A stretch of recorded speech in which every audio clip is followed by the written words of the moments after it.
A transformer basically is a very simple static electromagnetic passive electrical device that works on the principle of Faraday's law of induction by converting electrical energy from one value to another.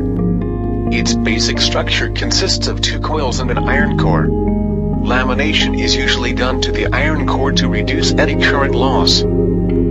A transformer links two or more electrical circuits together using a common oscillating magnetic circuit which is produced by the transformer itself.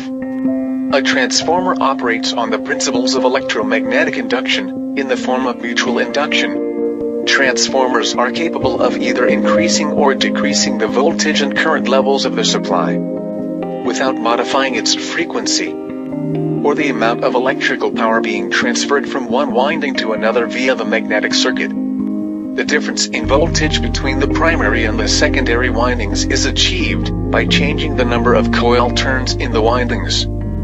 As the transformer is basically a linear device, a ratio now exists between the number of turns of the primary coil, divided by the number of turns of the secondary coil. The equation for an ideal transformer is shown below. P stands for the primary winding, while S stands for the secondary winding. N stands for the number of turns, and V stands for voltage. Note that the value of the electrical power doesn't change in an ideal transformer.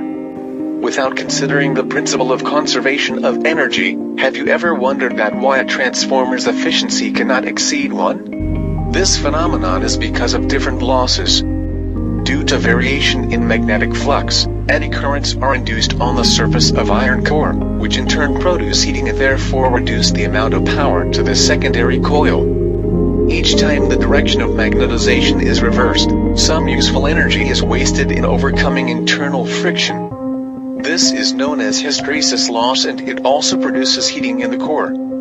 Furthermore, some loss of useful energy occurs because a small amount of the flux associated with the primary coil fails to pass through the secondary coil.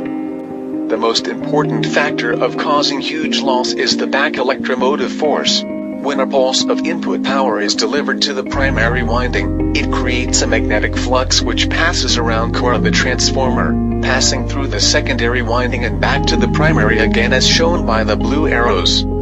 The catch is that when the pulse in the secondary finishes, it also generates a magnetic pulse, and unfortunately, that magnetic pulse runs in the opposite direction, opposing the operation of the primary and causing it to boost its input power. In order to overcome this magnetic flow in the opposite direction, shown here by the red arrows. How about we connect 3 secondary windings with 1 primary winding? Unfortunately, 3 back electromotive forces will oppose your change, and the efficiency will still be lower than 1. What if we can cancel the back electromotive force? If yes, then how? Thane Heins, a Canadian inventor, figured out the method. The style of transformer has got quite complicated magnetic flows when it is operating, although the diagram above only shows some of the flow paths generated when the input coil, coil 1, is pulsed. Assume that coil 2 and coil 3 are identical. The reverse magnetic flux coming out of coil 2 immediately encounters a junction with one path being far easier to use than the other.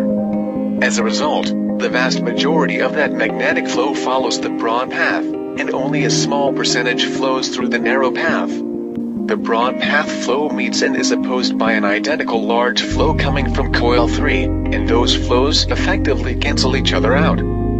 But, the small flow reaching the entrance to coil 1 encounters 2 identical paths, and only one of those paths goes to coil 1, so the flux divides with half going towards coil 3 and half going through coil 1. That has the strength of the already small percentage of the original, unwanted reverse magnetic flow into coil 1. The other half runs into the reduced flow from coil 3, and those halves cancel each other out. According to the patent document, the input power was 0.29 watts and the output power was 11.51 watts, which is a COP of 39.6, and while the document does not mention it directly, the primary coil should be driven at its resonant frequency. Although a machine which has an output larger than its input is said to be impossible, we believe that sciences are changeable. Rules or laws nowadays are just some rough generalizations of today's world we're living in.